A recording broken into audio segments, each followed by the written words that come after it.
emperor has returned to his study. The doors of it are shut and well guarded, and no one can possibly enter. He has taken off his sword, which he has thrown on a chair, as well as his hat, and having sat for a moment on the sofa to look again at the letters placed on the little stand, he has begun to walk backwards and forwards in the room.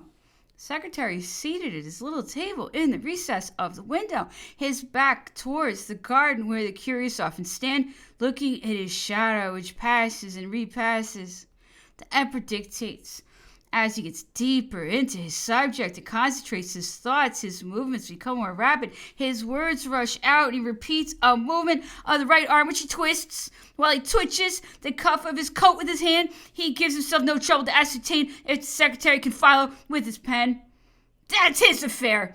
The secretary cannot be expected to grasp all that is dictated literally, but he notes the characteristic expressions and the salient points so as to reproduce the leading idea, doubtless in a form less full of imagery and losing much of the heat of improvisation. Napoleon only looks to ideas, and the expressions which render them most forcibly are, for him, the best. He does not hesitate, therefore, to go to extremes in this first sketch, to blurt out a word plain and blunt, to add force to the energy of his ideas by an overstatement. In some of the rough drafts dictated by him, one is sensible of the sketch in which his walking gives to the phrase the sudden stops at the end of the cabinet, and the jerking out of the words in his going and coming. We hear him speak, and the written words have the sound of his voice.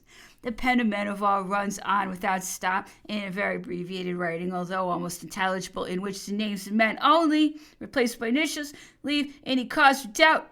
The other handwritings, Fane, Clark, de Ponton, orderly officers, the chief of the staff, the foundation is always the same. There is the same faculty of finding the apt and characteristic word, the same lucidity of exposition, the same fertility of expression, the same simplicity in the construction of phrases. There's nothing more for the writer than the very easy work of compression, which is very evident when the dictation is compared with the definitive letters, all of which Napoleon looked at again and signed. There are letters actually of his which Berthier signed by order, others which the secretary signed, but it's very unusual, and there's nothing to show that he did not also look through these letters.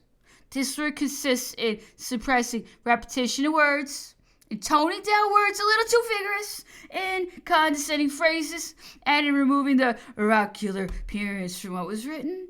It is so simple that any scribe of moderate skill can do it. This explains how, although the emperor had 3 private secretaries in succession, although he frequently employed Berthier, Maret, Duroc, in case of need, the aide-de-camp on duty, a prefect of the palace, an orderly officer, no matter whom, even a valet de chambre, if there was one who could write, it is impossible not to recognize his style. It's impossible not to recognize his incredible style, to discover by which secretary a particular dispatch has been drawn up. To so great an extent, the unity is preserved. The expressions are so identical, so completely from one end of his life to the other, do the same processes the work produce, the same results, whatever may be the instruments which he makes use of.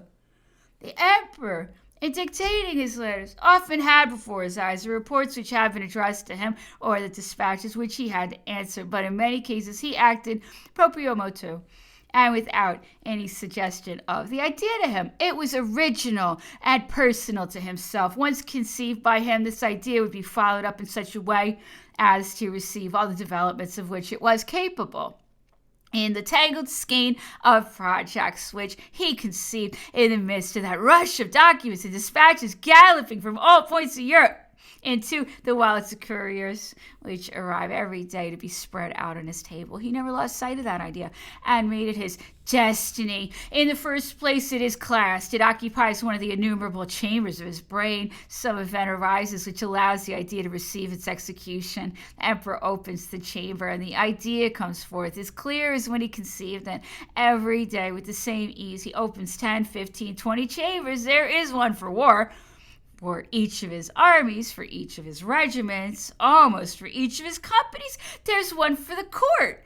and ceremonial, and for the prefectural administration, justice, public worship, bridges, and roads. There is one for relations with foreign nations, as there are in the world, both friendly and hostile states. There is one for each of the vessels of the fleet, one for each maritime town. Let us take the letters of a single day, and let it be admitted that for that day, February 7th, 1810, for example, we have in the correspondence all the letters he wrote.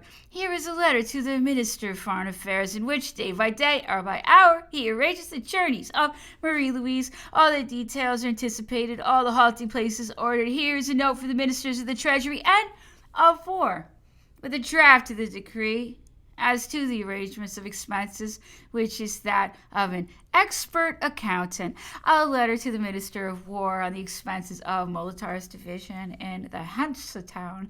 A letter to the same pointing out, brigade by brigade, regiment by regiment, what he calls the second movement of the army of Germany. A third letter on the occupation of part of Holland.